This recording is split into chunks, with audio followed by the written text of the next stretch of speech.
Covid phase के बारे में कहूँ तो ये एक ड्रास्टिक चेंज लाया हम लोगों की लाइफ में।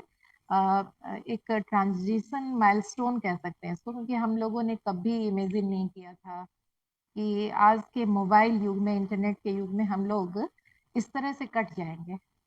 But at the same time internet के माध्यम से हम लोग जुड़े भी रहे, तो इसका जो फ्रूटफुल पार्ट था उसको हम लोगों ने उपयोग किया। बीच में तो बच्चे बिल्कुल हम लोगों से कट गए, और at the same time I was in training actually, and my training has been cancelled. फिर हम लोग फिर से हम लोगों को ऑर्डर आया कि इमीडिएटली हम लोगों को अपना हेड ऑफिस ज्वाइन करना है। उस समय एज अ टीम लीडर मुझे यहाँ पर काम करने का मौका मिला, मतलब right in the Covid stage मैं यहाँ पर इस चेयर को ओन की। तो ये एक्चुअली बीच बीच में, चूंकि मैं अभी ऑफिस में हूँ, तो सबसे बड़ा चैलेंज था कि बच्चों को इस ट्रांजिशन फेज में कैसे अप्रोच किया जाए। बहुत बड़ा चैलेंज था, क्योंकि बिहार में और गवर्नमेंट स्कूल्स में रूरल एरिया से बच्चे आते हैं, उनके पास इंटरनेट फैसिलिटी नहीं है। इवन उनके पेरेंट्स को भी अप्रोच करना बहुत मुश्किल था। तो सबसे पहले था अपना एक्शन प्लान तैयार करना, कि हमने पहले अपने डिस्ट्रिक्ट टीम को तैयार किया, जो कुछ हमारे कंप्यूटर फ्रेंडली हमारे स्टाफ थे। फिर उनके थ्रू मैंने कुछ टीचर्स को अप्रोच किया जो ऑलरेडी बहुत इच्छुक थे बच्चों को जोड़ने के लिए। और इसी बीच में हमारे कुछ टीचर्स की टीम कोविड में भी काम कर रही थी। तो वो बहुत बड़ा चैलेंजेस था कि कैसे दोनों के बीच में हम लोग अपने मैनेजमेंट को इतना स्मूथ रख सकें कि बहुत हेल्दी मोड के साथ टीचर्स अपने एजुकेशन से भी जुड़े रहें। कोविड में भी एज एडमिनिस्ट्रेटिव टीम हमको काम करना था, तो एक बहुत बड़ा मोड था। इस बीच में जूम ऐप वगैरह आया जिससे कि हम लोग जुड़े। तो सबसे पहले हमने एक motivational very on the very informal mode हम लोगों ने गेट टुगेदर इंटरैक्ट करने के लिए, टीचर्स को मोटिवेट करने के लिए, कि बहुत बड़ा चैलेंज है हमारे लिए, क्योंकि हम लोग गवर्नमेंट विंग के लिए काम कर रहे थे। तो हमारे लिए वो रेस्ट मोड कभी भी नहीं रहा, नॉट अ सिंगल डे। की जैसे बहुत लोगों के लिए रेस्ट मोड भी हो गया कि आप घर में आइसोलेटेड रहें, तो वो स्लोगन हमको दूसरों को देना था, खुद के लिए वो स्लोगन कभी भी नहीं था। तो हमको अपना ऑफिस आना था और बच्चों से जुड़ना था। तो डिस्ट्रिक्ट टीम हमारी ब्लॉक टीम को तैयार की, फिर ब्लॉक टीम के माध्यम से दूरदर्शन, जो गवर्नमेंट ऑफ बिहार और यूनिसेफ और इकोवेशन टीम के माध्यम से दिया जा रहा था, उसको व्हाट्सएप ग्रुप बना करके हम लोगों ने बच्चों तक पहुंचाया कि कैसे दूरदर्शन तक आपको पहुंचना है। जिनके पास दूरदर्शन है वो दूरदर्शन के माध्यम से, अदरवाइज उन सारे लिंक्स को हम लोगों ने व्हाट्सएप ग्रुप के माध्यम से एक एक बच्चों तक पहुंचाने की कोशिश की। I wouldn't say that 100% students been approached, but more than 60-70% been approached. और उससे क्या हुआ कि कुछ बच्चे जब जुड़ते रहे, उनके वीडियो क्लिप्स हम लोगों ने मंगवाए, उनका एक्सपीरियंसेस कैसा रहा, क्योंकि 15-20 दिन के बाद बच्चे बोर हो गए। ये था कि मतलब घर में आइसोलेशन में बच्चे बोर हो गए। बच्चे नहीं चाहते हैं इन जनरल स्कूल जाना, लेकिन वो आइसोलेशन जो बच्चों को बिल्कुल कैद कर दिया गया, तो अब वो चाह रहे थे कि कुछ चेंजेस हमारी लाइफ में आए। तो बच्चों ने हाथों हाथ लिया दूरदर्शन कक्षाओं को हो। और सेकंड चीज, जो I would thank to my team और कुछ ऐसे अच्छे एनर्जाइज टीचर्स, जो कि फिर दूरदर्शन के माध्यम से उनके अंदर आया कि क्यों ना हम कुछ इनिशिएटिव लें। उन्होंने अपने घर में या अपने स्कूल में जो भी अवेलेबल था सिस्टम, उससे अपना वीडियो तैयार किया। कुछ वीडियोस हमारे पास भी हैं, मैं खुद भी देखती थी, बायो के बॉडी सिस्टम पे, इको सिस्टम पे, और अपना वीडियो क्लासेस को फिर व्हाट्सएप ग्रुप पे जोड़ा। तो इस तरह से एक अच्छा इनिशिएटिव लिया। हम लोगों ने कोशिश की कि बच्चों को मोनोटोनस से बचाया जा सके इस आइसोलेशन पीरियड में। फिर 10th भी था हमारा, हमारे पास 10th बोर्ड तो होना भी था। अभी हमारा इंटरमीडिएट शुरू भी हो गया है, तो उसकी भी तैयारी करानी थी। तो हमारे पास बहुत बड़ा चैलेंजेस था। तो फिर हमने कुछ सेलेक्टेड टीचर्स को जोड़ करके, कुछ क्वेश्चनियर्स तैयार करके, कुछ टॉपिक्स तैयार करके क्रैश कोर्सेज भी शुरू किए। इसमें हमने इकोवेशन टीम का पिछले साल का था क्रैश कोर्स का कुछ मटेरियल, तो उसका यूट्यूब लिंक के माध्यम से या फिर वीडियो फुटेज के माध्यम से व्हाट्सएप ग्रुप पे जोड़ते हुए कुछ क्वेश्चनियर्स हम लोगों ने तैयार किया। कुछ ऑनलाइन टेस्ट भी हम लोगों ने लिया, और hopefully let's hope for the better result this year. मैं थोड़ा-सा हिस्ट्री में जाऊँगी। अगर आप इंडियन कल्चर को रेफ़रेंस लें, तो भारतीय शिक्षा पद्धति यही थी, एक्सपेरिमेंटल लर्निंग और एक्सपीरियंसिंग लर्निंग, यही थी। और ऑनवर्ड फिर अंग्रेज़ी नीति जब आई, मैकाले शिक्षा पद्धति जब आई, तो थोड़ा-सा चेंजेज़ हुआ। हमको नेगेटिविटी में नहीं जानी है, उस समय का सिचुएशन, उस समय का शासन यही था।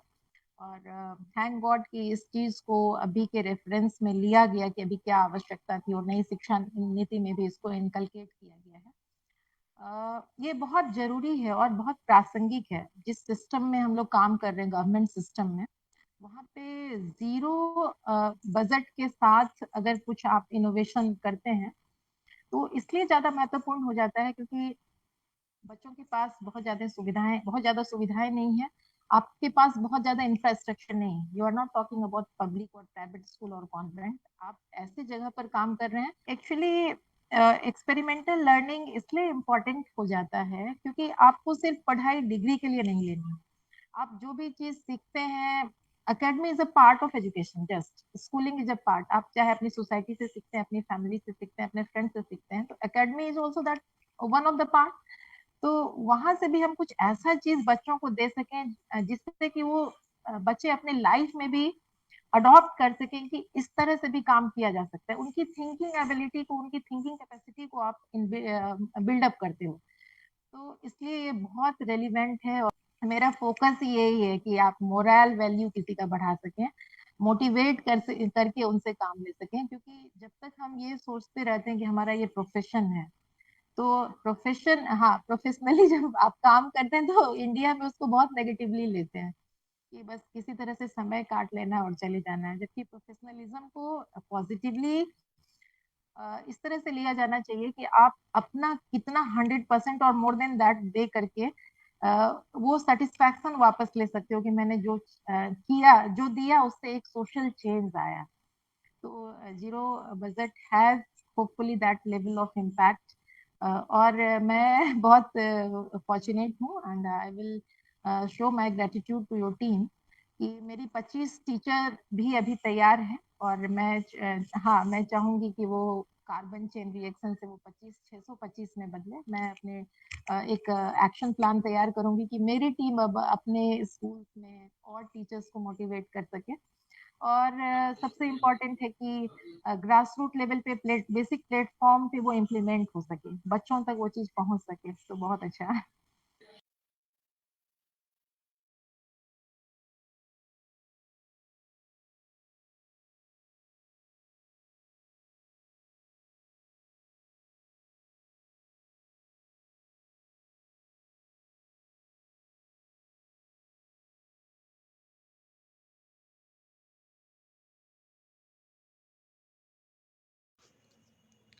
नमस्कार, मेरा नाम कंचन कुमारी है। मैं बिहार के अररिया ज़िले के उपखंड फॉरबिसगंज में रहती हूँ। मैंने बीए किया है और मैं स्कूल में गणित पढ़ाती हूँ बच्चों को, और मेरा शिक्षा के क्षेत्र में 13 वर्ष का अनुभव है। मेरे ज़िले की ये विशेषता है कि वो नेपाल से बिल्कुल सटा हुआ है, और यहाँ से हम हिमालय पर्वत श्रेणी की जो कंचनजंगा चोटी है वो यहाँ से देख सकते हैं। और हमारे ज़िले के लोग जो है वो आस्था में बहुत विश्वास रखते हैं। मैं कन्या प्राथमिक विद्यालय मटियारी फॉरबिसगंज में कार्यरत हूँ। इस विद्यालय में कुल 279 बच्चे नामांकित हैं। मेरी समस्या ये थी कि जब हमें ऑनलाइन शिक्षा के बारे में बताया गया कि हम लॉकडाउन के बाद बच्चों को स्कूल से जोड़ें, उनके बीच जो है पढ़ाई को जारी रखें, तो ऑनलाइन शिक्षण द्वारा उनसे जो है संपर्क करें, ऑनलाइन बच्चों को पढ़ाएं। तो सबसे बड़ी समस्या ये थी कि हमारा जो विद्यालय है वो ग्रामीण परिवेश में है और यहाँ के सारे बच्चे भी ग्रामीण परिवेश में हैं। तो यहाँ के जो अभिभावक हैं वो कम पढ़े लिखे हैं, और कम पढ़े लिखे होने के साथ साथ वो खेती और मज़दूरी से जुड़े हैं, जो कि सुबह से शाम तक मज़दूरी करते हैं, फिर घर आते हैं। तो उस हिसाब से हमारे विद्यालय के जो बच्चे हैं उनकी आर्थिक स्थिति सही नहीं है, जिसके कारण कि वो उनके पास स्मार्टफ़ोन नहीं है। तो स्मार्टफ़ोन नहीं होने की वजह से हमारा जो ये जो है ऑनलाइन क्लास संभव नहीं हो पा रहा था। फिर मैंने श्री अरविंद सोसाइटी ZIIEI कार्यक्रम का प्रशिक्षण प्राप्त किया। इस प्रशिक्षण से मुझे ये समझ में आया और ये पता चला कि हम जो है जीरो निवेश पे बिना एक भी पैसे खर्च किए हुए बच्चों में नवाचार किस प्रकार कर सकते हैं, शिक्षा में नवाचार किस प्रकार कर सकते हैं, ये पढ़ाने के तरीके में किस प्रकार सुधार कर सकते हैं, ये और बच्चों का सर्वांगीण विकास किस प्रकार करते हैं, ये सब हमने इस प्रशिक्षण में सीखा कि और फिर हमें इस प्रशिक्षण द्वारा इनोवेटिव पाठशाला ऐप के बारे में बताया गया। तो हमने इनोवेटिव पाठशाला ऐप इंस्टॉल किया, और उसमें मुझे अपने विषय और उनके गतिविधियों के आधार पर बच्चों को सिखाना और कैसे समझा सकते हैं हम बच्चों को, कैसे पढ़ा सकते हैं, वो सब तरीके बहुत ही आसान तरीके उसमें बताए गए हैं। बच्चों का सर्वांगीण विकास और अनुभवात्मक शिक्षण करने का जो तरीका है कि बच्चे खुद करके सीखें, प्रैक्टिकल करके देखें और सीखें। तो प्रैक्टिकल कुछ भी विषय वस्तु को अगर बच्चों के सामने रखते हैं, पढ़ाना चाहते हैं, और उनके सामने अगर प्रैक्टिकल करके कुछ भी हम समझाते हैं बच्चों को या पढ़ाते हैं, तो बच्चे वो बहुत ही अच्छी तरह समझते हैं, सरलता से समझते हैं, और वो उनको हमेशा के लिए याद होता है, वो भूलते नहीं। तो हम ये जो हमारा इनोवेटिव पाठशाला जो ये कार्यक्रम है, ये बच्चे को रटन प्रणाली से जो है हटा के जो वो हर कुछ जो भी विषय वस्तु हम उनके सामने रखते हैं वो अच्छी तरह समझ जाए, उसका जो है सर्वांगीण विकास और अच्छी समझ उनमें जो है वो आए। तो इसके लिए हम जो है हमें ये प्रशिक्षण में बताया गया है, और इनोवेटिव पाठशाला ऐप के ज़रिए हम ये बहुत अच्छे तरीके से हमने ये समझा। इस प्रशिक्षण से इतना फ़ायदा हमें मिला है कि मेरे दिमाग में कुछ गतिविधियाँ थी, जैसे कि मैं गणित पढ़ाती हूँ, तो 5 क्लास के बच्चों को गणित पढ़ाती हूँ। तो मैंने ऐसे परिमाप और क्षेत्रफल जैसे पढ़ा रही थी, तो क्षेत्रफल और परिमाप जो मुझे पढ़ाना था कि आयत वर्ग क्या होते हैं, उसके परिमाप और ये क्षेत्रफल कैसे निकालना है। तो इसका सबसे मतलब जीरो निवेश पे और बिना पैसे के मैंने जो गतिविधि करवाई, क्योंकि मेरा जो विद्यालय है वो ग्रामीण परिवेश में है, और मेरे विद्यालय के चारों तरफ जो है खेत हैं। तो सबसे आयताकार भूमि और वर्गाकार भूमि का सबसे अच्छा उदाहरण तो बच्चों को खेत से समझ में आ गया। तो मैंने कुछ बच्चों को जिनको मैंने जो पढ़ाया गणित में परिमाप और क्षेत्रफल, तो उनको मैं ऐसे खेत में लेके गई, और खेत में फिर मैंने उनको खेत पे चल के बताया कि ना ये लंबाई है और ये चौड़ाई है। फिर बच्चे सब ऐसे कदम से कदम जोड़ के बताने लगे कि ये लंबाई कितना कदम है, ये चौड़ाई कितना कदम है। इस टाइप से मैंने देखा कि बच्चे बहुत जिज्ञासा ले रहे हैं, बहुत ही ज़्यादा रुचि ले रहे हैं सीखने में, और उनको लग ही नहीं रहा था कि मैं जो है उस खेत के जरिए उनको मैं गणित पढ़ा रही हूँ। तो ये मैंने अपने प्रशिक्षक महोदय को बताया कि मैंने इस टाइप से अपना गतिविधि बच्चों के साथ किया। तो उन्होंने और भी अच्छा तरीका बताया कि जो है ऑनलाइन पढ़ाने के बहुत सारे तरीके भी बताए, और उन्होंने ये भी बताया कि जो भी कमी थी मेरे गतिविधि में उसको सुधारने का भी तरीका बताया कि हाँ ऐसे आप करोगे तो और भी अच्छा होगा। तो मैंने ऐसे बताया कि देखो ये काउंट करो कितना कदम है, ये काउंट करो कितना कदम है। इस तरह मैंने बच्चों को बता के फिर बताया ये दोनों को हम गुना कर देंगे तो इसका जो है ये जितने दूर में फैला है ये खेत उसका क्षेत्रफल निकल जाएगा। तो इस तरीके से मैंने सारी गतिविधि पहले बहुत सारी गतिविधि किया है। ऐसे मैं प्रायः गणित पढ़ाती हूँ, बट जैसे जब टीचरों की कमी होती है विद्यालय में तो मैं जैसे ज्योग्राफी या साइंस पढ़ाती हूँ। तो मैंने ज्योग्राफी में मैंने बच्चों को जैसे पढ़ाया था कि ना सूरज कैसे परिक्रमा पृथ्वी करती है सूर्य के, और बाकी 9 ग्रह कैसे करते हैं। तो मैंने एक बच्चे को सूर्य बनाया, एक बच्चे को पृथ्वी बनाया, एक बच्चे को जो है तो और उसके बाद एक बच्चे को चंद्रमा बनाया।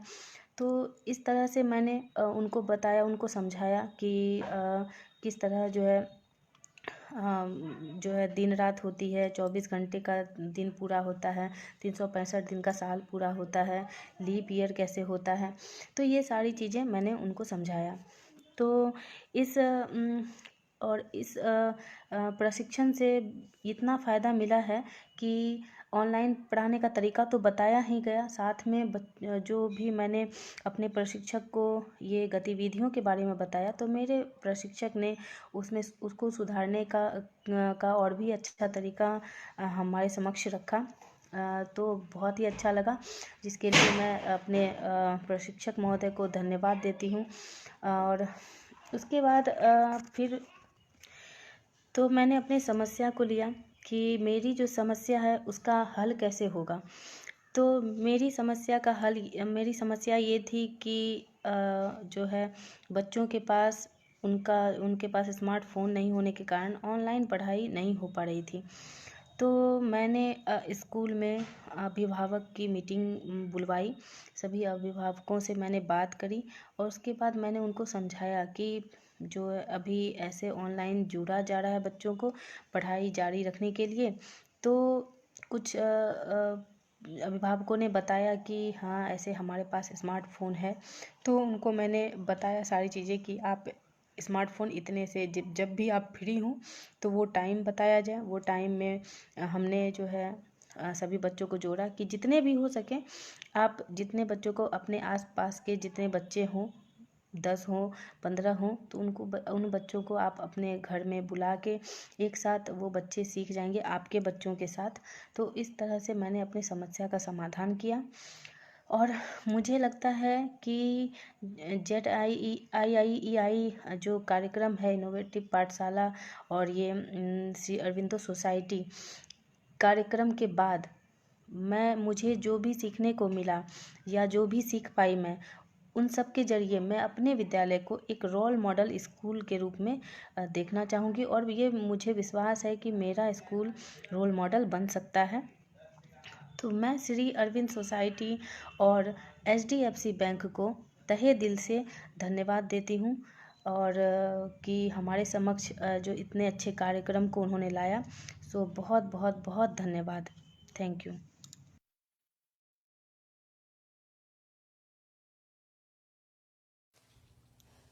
नमस्कार, मैं कुणाल कुमार राजकीय बुनियादी विद्यालय भंगा फलका में कटिहार में विगत 6 सालों से कार्यरत हूँ। मैं भी शैक्षणिक योग्यता MA DLED है। मैं कटिहार जिला का रहने वाला हूँ। यहाँ की सभ्यता संस्कृति काफ़ी पुरानी है। यह काफ़ी शांत और स्वच्छ शहर है। यहाँ के लोग काफ़ी मित्रवत हैं।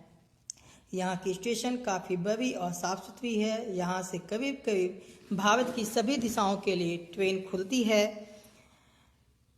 मैं कक्षा 5 का शिक्षक हूँ। मैं अपने विद्यालय में गणित की कक्षा का संचालन करता हूँ। कुछ समय पहले मेरा चयन श्री अरविंदो सोसाइटी के द्वारा कटिहार में कुछ चयनित शिक्षकों में हुआ। इसके लिए मैं श्री अरविंदो सोसाइटी का आभार व्यक्त करता हूँ। यह सोसाइटी ZIIEI पर आधारित है, अर्थात zero investment innovation of education initiative, अर्थात शिक्षा में शून्य निवेश नवाचार करके हम साधारण तरह से बड़े बदलाव कर सकते हैं। इसके तहत मैंने कुछ क्रियाकलाप किया। मैंने देखा कि मेरी कक्षा में कई छात्र कोण को समझने में या याद करने में काफ़ी समय लगा रहे हैं और वे मेरी कक्षा में तरह तरह की बहाने बनाकर बाहर निकलने का प्रयास करते हैं। फिर मैंने मन में एक ख्याल आया, क्यों ना उन्हें कोण याद करने के लिए नया तरीका अपनाया जाए। जब वे कक्षा से बाहर निकलते थे तो मैंने उन्हें कक्षा के दरवाजे को 30 डिग्री या 60 डिग्री या 90 डिग्री या 120 डिग्री पर करके जाने को कहा। धीरे धीरे बच्चे उन क्लासों को आसानी से याद करने लगे और उनको समकोण, न्यून कोण और अधिक कोण की आसानी से समझ हो गई। यह पूर्णतः शून्य निवेश था। अंत में मैं श्री अरविंदो सोसाइटी और HDFC बैंक का आभार व्यक्त करता हूँ, जिन्होंने शिक्षकों को शिक्षा में शून्य निवेश के साथ साथ शिक्षा के स्तर में सुधार लाने के लिए प्रोत्साहित किया। धन्यवाद।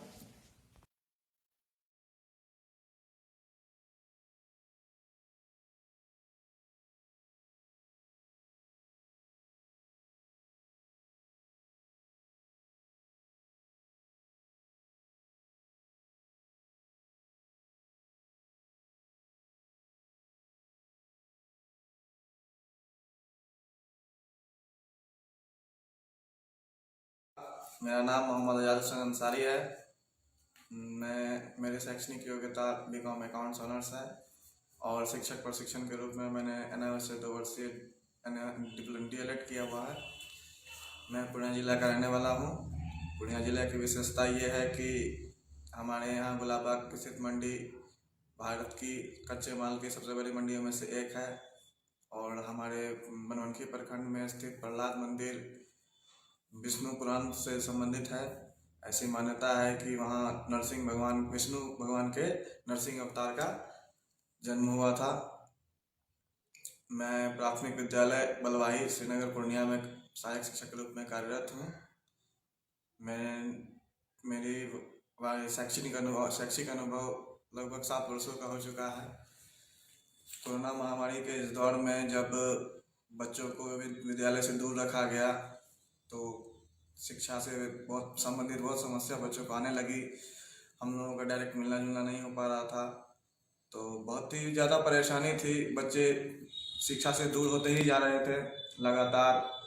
तब इस संबंध में मुझे ZIIEI के ऑनलाइन पाठशाला के संबंध में जानकारी मिली। श्री राम गोपाल पटेल सर ने मुझसे संपर्क किया। मुझे उस प्रशिक्षण में प्रतिभागी के रूप में सम्मिलित किया गया।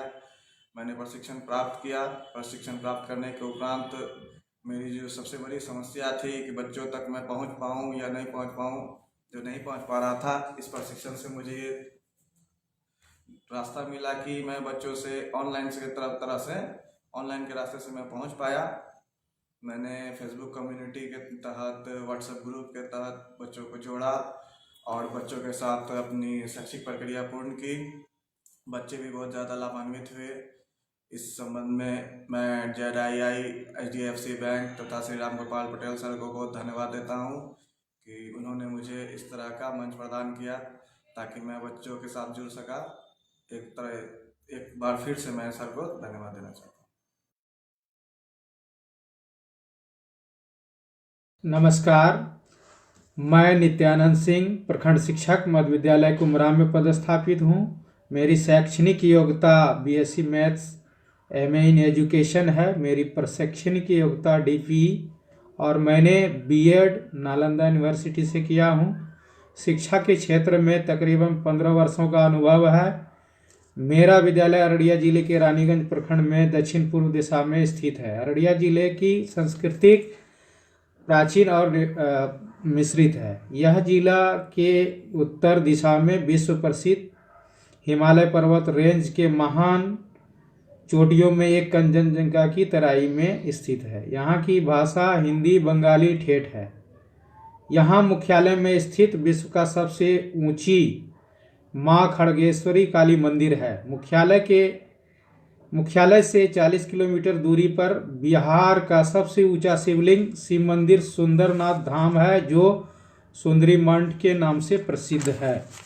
जिले से 8 किलोमीटर की दूरी दक्षिण दिशा में एक बायोलॉजिकल पार्क है जो पर्यटन के लिए प्रसिद्ध है। इस जिले के प्रमुख नदी पनार जो कि डॉल्फिन के कारण विश्व के नक्शे पर है। यह जिला प्रसिद्ध हिंदी साहित्यकार फणीश्वर नाथ रेणु की कर्मभूमि रहा है जो विश्व में प्रसिद्धि प्राप्त किए हैं। मैं अपने विद्यालय में गणित और विज्ञान विषय पढ़ाता हूँ। अब मेरा विद्यालय सुदूर ग्रामीण क्षेत्र में है।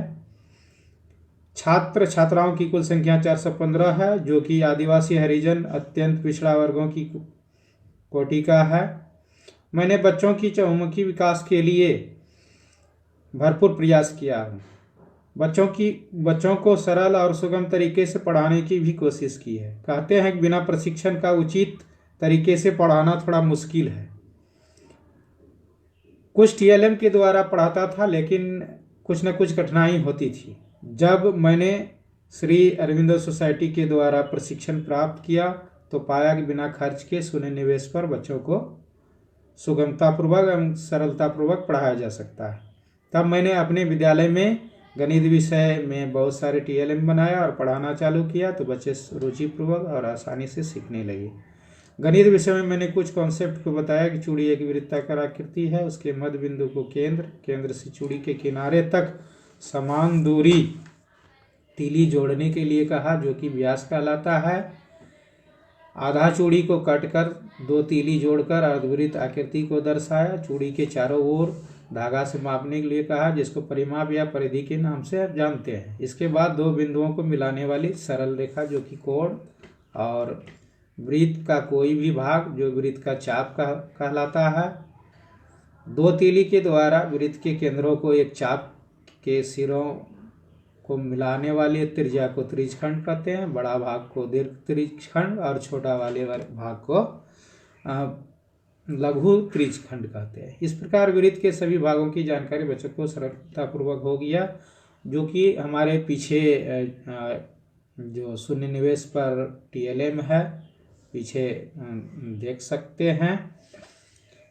और इस वृत्त के सभी भागों को पुनः एक गतिविधि द्वारा जोड़ा गया है। बच्चों की एक निर्धारित बिंदु अंकित कर 5 बच्चों को घूमने को कहा गया। पूर्ण चक्कर घूमने को ही वृत्त कहते हैं। निर्धारित बिंदु से अंत तक त्रिज्या है। अन्य गतिविधि के द्वारा भी अन्य टीएलएम हमने बनाया जो कि बिंदी के माध्यम से वर्ग कदम से कदम द्वारा शून्य और पूर्णांक संख्याओं को का कॉन्सेप्ट को क्लियर किया जो कि बच्चों को कम खर्च पर समझने में बहुत ही सरलता हुई।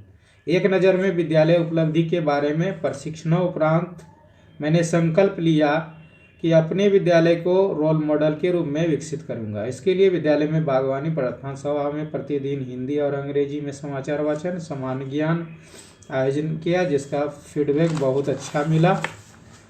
अंत में मैं श्री अरविंदो सोसाइटी ZIIEI और HDFC बैंक को धन्यवाद देता हूं जिन्होंने बच्चों के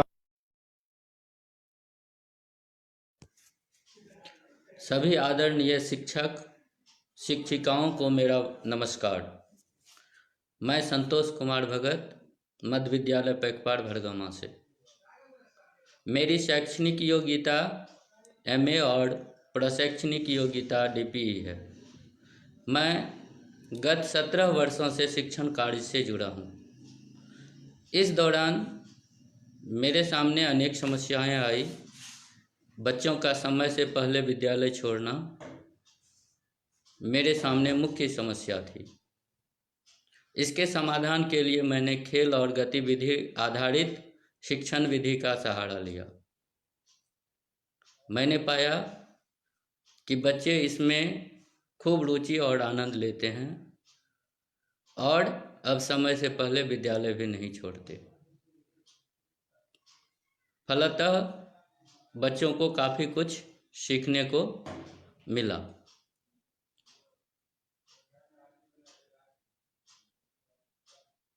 इस ऑनलाइन प्रशिक्षण से में जुड़ने के पहले भी मैं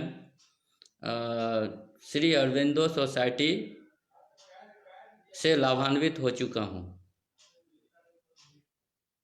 मेरे इस कौशल को बढ़ाने में श्री अरविंदो सोसाइटी का अहम योगदान है, जिन्होंने शून्य निवेश पर या बहुत कम निवेश पर काफ़ी अच्छे अच्छे नवाचार दिए। अब मैं बात करता हूँ अपने ज़िले अररिया की। नेपाल से सटा यह ज़िला बेहद खूबसूरत है। यहाँ अररिया शहर में स्थित माँ खड्गेश्वरी मंदिर और यहाँ की मस्जिद हिंदू मुस्लिम एकता की परिचायक है। यहाँ लोग आपस में मिलजुल कर रहते हैं, एक दूसरे के सुख दुख में साथ निभाते हैं। यहाँ के ज़्यादातर लोग किसान हैं। खेती के कार्य में महिलाओं की भूमिका काफ़ी सराहनीय है। यहाँ पुरुषों से ज़्यादातर महिलाएं खेतों में काम करती देखी जाती है। महिलाएं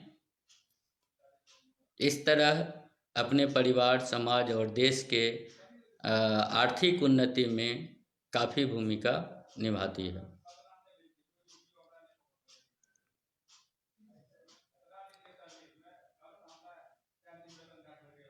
हमारा जिला विश्व प्रसिद्ध साहित्यकार फणीश्वर नाथ रेणु की जन्म भूमि भी है। हमारे प्रखंड भड़गामा में स्थित बिसहरी स्थान और चंडी स्थान भी काफ़ी प्रसिद्ध है। अंत में मैं श्री अरविंदो सोसाइटी और HDFC बैंक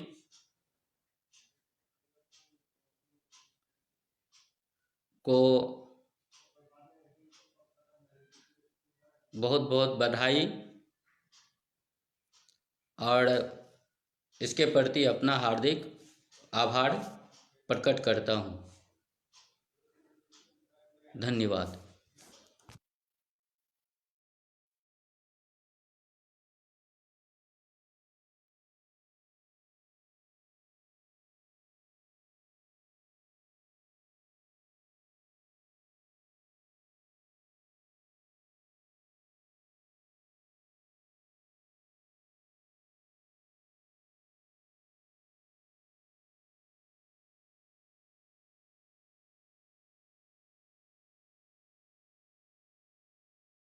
सबसे पहले तो इस कोविड-19 का जो ग्लोबल पैंडेमिक काल रहा, इसमें विद्यालय का पूरा सत्र, पूरा एकेडमिक कैलेंडर प्रभावित रहा।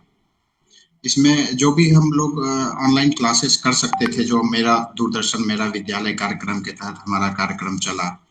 इसके अलावा आपका जो इनोवेटिव प्रोग्राम्स है, उसका सपोर्ट जिले को मिलता रहा और उन्नयन का जो स्मार्ट क्लासेस है वो सेकेंडरी लेवल पे वो भी हम लोगों ने कंटिन्यू किया। ये जिले में ओवरऑल मैं बता रहा हूँ। इसके अलावा जो बोर्ड के परीक्षार्थी थे जिनको कि इस साल 10th देना था, उसके लिए हम लोगों ने स्पेशल क्लासेस क्रैश कोर्स के नाम से इस जिले में संचालित किया था, जिसकी हम लोगों ने ऑनलाइन रिपोर्ट भी प्राप्त की थी और पर डे 13 से 14 हजार बच्चे उस क्लास में हमसे जुड़े रहे। तो इस तरह से हम लोगों ने ऑनलाइन ये प्रयास किया अपने जिले में। अब हम लोगों को एजुकेशन को एक ब्रॉडर एस्पेक्ट में लेकर सोचने की आवश्यकता है, क्योंकि जो हमारा एकेडमिक कैलेंडर है या जो हमारा नॉर्मल क्लासरूम ट्रांजैक्शंस है, इसके अलावे भी हम एक बच्चे के व्यक्तित्व को किस तरह से बना सकें ताकि वो एक बेहतर नागरिक के रूप में तैयार हो सके। ये पैंडेमिक एरा ने हमें सीख दिया है कि कैसे हम सह-अस्तित्व के लिए एक साथ जुड़ें, एक दूसरे की मदद करें। अवेयरनेस प्रोग्राम हम लोगों ने चलाया और हम लोगों ने स्कूल के माध्यम से ये कोशिश की थी कि बच्चे खुद अपने गार्जियन को या फिर सोसाइटी को एडुकेट करें। तो हमारा ये प्रयास आगे के लिए ये चैलेंज होगा कि हम बच्चे को इस तरह के मुहिम के लिए एक ब्रांड एम्बेसडर के रूप में तैयार करें, ताकि वो बच्चों की बात जो है वो बहुत आसानी से बड़ों को समझ में आती है। तो जो भी हमारा प्रोटोकॉल्स है कोविड रिलेटेड, तो उस प्रोटोकॉल्स को हम लोग पूरी तरह नहीं फॉलो करते हैं, लेकिन अगर हमारे बच्चे हमें टोकते हैं या फिर हम बच्चे के लिए एग्जाम्पल होते हैं, तो हम बच्चों के सामने उस प्रोटोकॉल को वैलिड नहीं कर सकते हैं। तो इस तरह से हम अपने बच्चों को तैयार करें, तो ये एक चुनौती होगी। इसके अलावा हायर सेक्शन मींस सेकेंडरी और हायर सेकेंडरी का क्लास तो अल्टरनेटिव्स हमने शुरू किया हुआ है। उसके लिए हम लोगों ने हेडमास्टर्स की बैठक की, उनका ओरिएंटेशन किया और बच्चों को भी उस तरह से पीटीएम भी हम लोगों ने स्कूल में किया, गार्जियन की सहमति ली, बच्चे आ रहे हैं और स्कूल में ये चीज़ हम लोग इंश्योर करने का प्रयास कर रहे हैं कि जो भी कोविड से रिलेटेड प्रोटोकॉल्स है उसका वायलेशन ना। मार्च लास्ट वीक से जब से लॉकडाउन जारी हुआ था, तब से इस जिले में खास करके शिक्षकों ने बड़ा ही ट्रेमेंडस वर्क किया है और ये केवल स्कूल रिलेटेड नहीं, जब हमारे यहाँ अप्रवासी मजदूर आए उस समय भी रेलवे स्टेशन से ले करके क्वारंटाइन सेंटर हो या फिर जो हमारा केसेस फाउंड होते थे, एक्टिव सर्विलांस सेल के अंदर सभी शिक्षकों ने काम किया। इवन कि जो हमारा होम बेस्ड सर्वे था सिम्टम्स को लेकर के, वहाँ भी टीचर्स ने काम किया है। तो टीचर्स इस चीज को लेकर के पहले से कई एक्टिविटीज में जुड़े हुए थे। स्कूल खुलने के बाद तो नेचुरली उनका तो डायरेक्ट रोल आ गया, डायरेक्टली और इनडायरेक्टली ये पूरे कोविड काल में कोई न कोई रूप में जुड़े रहे हैं और अपनी सेवा देते रहे हैं। बहुत ही जरूरी है और बहुत ही प्रैक्टिकल है ये, क्योंकि ये आपका जो ये प्रोग्राम है ZIIEI, ये शिक्षकों के लिए एक कंस्ट्रक्टिव प्लेटफॉर्म देता है ताकि जो भी बेस्ट टीचिंग प्रैक्टिसेस है, इनोवेटिव आइडियाज है, इसको विद्यालय के स्तर पे हम शेयर कर सकें। और आपका जो लर्निंग है वो ट्रेडिशनल वे भी है, ऑनलाइन भी है, तो हम इसमें एक दूसरे के एक्सपीरियंस को भी शेयर करते हैं और एक्टिविटी बेस्ड लर्निंग को ये सपोर्ट करता है। तो ये बड़ा ही फ्रूटफुल होगा आने वाले समय के लिए, और जो हमारा आगे जो करिकुलम हमारा बनता है उसके लिए भी ये नए नए आइडियाज हमको देगा। बिल्कुल नेचुरली अगर हमारा कोई स्कूल मॉडल स्कूल के रूप में डेवलप होता है तो निश्चित रूप से ये अगल बगल के स्कूल्स को भी प्रेरित करेगा। और इससे सबसे एक अच्छी बात ये आएगी कि एक पब्लिक डिमांड भी जनरेट होगा कि बगल का स्कूल अच्छा है तो हमारा स्कूल भी अच्छा हो। इसके लिए एक पब्लिक के बीच से भी एजुकेशन को लेकर के एक डिमांड डेवलप होगा और ये आने वाले समय में बड़ी अच्छी पहल होगी, क्योंकि एक मॉडल स्कूल अगर हम विकसित कर पाए तो ये जिले में क्वालिटी एजुकेशन को लागू करने में और बच्चों के ओवरऑल होलिस्टिक डेवलपमेंट को लेकर के जो संकल्पना है, जो लर्निंग के जो अलग अलग मेथोडोलॉजी है, ये सब कुछ एक बगल के स्कूल के साथ एक शेयरिंग का सिस्टम बनेगा और उसके लिए बड़ा फ्रूटफुल होगा। अब तो हम लोग एक्सकर्शन ट्रिप वगैरह भी कराते हैं बच्चों का, जो सरकारी हमारा है तो परिभ्रमण की योजना, तो उसमें भी हम स्कूल के बेस्ट प्रैक्टिसेस को ट्विन करते हैं, स्कूल के साथ टैग करते हैं बगल के स्कूल को और उसका एक्सपीरियंस बच्चों को शेयर करवाते हैं। तो उस स्कीम के साथ इसको जोड़ करके इसका बहुत फायदा मिल सकता है। बहुत अच्छा मीडियम है और बहुत अच्छा प्रयास है, खास करके आपने जिस मेथोडोलॉजी को चुना है, अपने क्विज के माध्यम से बच्चों का चुनाव आपने करना है, तो इसका महत्व तो आगे चल के पता चलता है जब बच्चे अपने करियर सेंट्रिक एज में जाते हैं। तो एकेडमिकली होता क्या है कि खास करके रूरल एरियाज के छात्रों के लिए बहुत अच्छा रहेगा, क्योंकि उनके पास नॉलेज होता है ग्रामीण क्षेत्र के छात्रों के पास, लेकिन उनके पास एक्सपोजर की कमी होती है। तो ये एक एक्सपोजर भी देगा, ये एक प्लेटफॉर्म है जो बच्चों को एक्सपोजर देगा, उनके लिए एक बड़ा इंसेंटिव्स तो है ही, 1000 रुपीज मंथ का है।